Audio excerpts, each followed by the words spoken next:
Hey guys, what's going on? True Games here, and today I'm bringing you a 1.9 combat tips and tricks video. What you want to do when you hop into 1.9 is change some settings. The first thing you want to do is do your attack indicator. By default, this is off.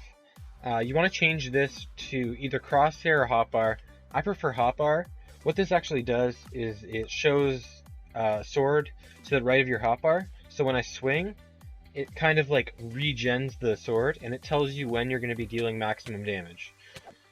So as you can see, as I'm fighting the slime unexpectedly, I hit the slime, and then when the sword goes away, basically, it tells me that I can do maximum damage again. And when the sword's still regenning, I don't do as much damage. And this is the basis around the 1.9 PvP update. It's to remove spam clicking and basically frantic PvP from the game. Next part I want to talk about is picking the right weapon for you.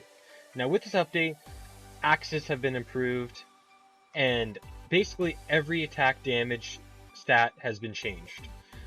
Now, this wooden axe has 7 attack damage, and so does this diamond sword. Now you might be thinking, wow, that's crazy, but now they've implemented something called attack speed.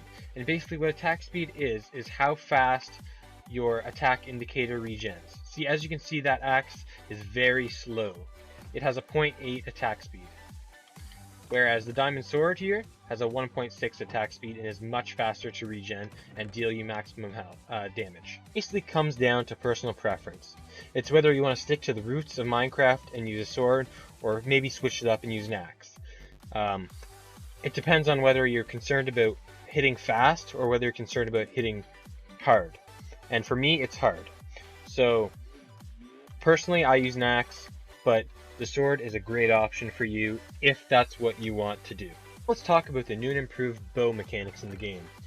So a lot of people are going to be using bows now just because of the simple fact that there is no regen time to deal maximum damage. There is no attack indicator.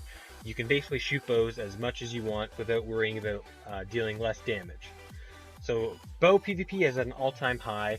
I'd recommend always keeping a bow on you for long-range engagements. They also added new arrows to the game.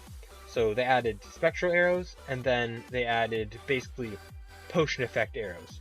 What spectral arrows do is basically illuminates an enemy and shows an outline to them, so you can basically see them through walls. It's like wall hacks. And also they added potion effect arrows. A lot of people are wondering why they added positive potion effect arrows, because it's not realistic to shoot yourself with health arrows or something. To answer that question, it's because if you're shooting an undead mob such as a zombie or skeleton, good potion effects actually do the opposite of what you would expect. So if you hit a zombie or a skeleton with a health arrow, it actually harms them. And the opposite, if you hit them with a harming arrow, it actually heals them. So that's something to be careful about. They also added negative effect arrows, so poison, slowness. Now that's good if you want to do potion effects to your enemy at a long distance. Slowness is a great arrow to have on you, just because it gives you time to catch up to them and basically win that engagement easier. And another thing people are wondering about is, oh, now there's multiple arrow types in the game.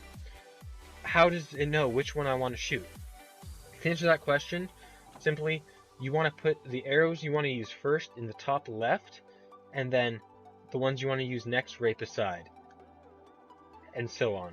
So that it'll use left to right here. So that's how you deal with multiple arrows in your inventory. Now for the shield. So as everybody knows, there's now a shield in the game. It blocks hits, blocks arrows, and blocks everything. And a lot of people aren't sure what to do because they're not used to having a left hand. They're not used to having to switch back between positions of things, and I'm here to tell you basically the different combinations you can have. Now off the bat, a lot of people want to do this. They want to keep their shield in their left and block and hit with their right hand, sword, axe, whatever you prefer. Now this is a good strategy.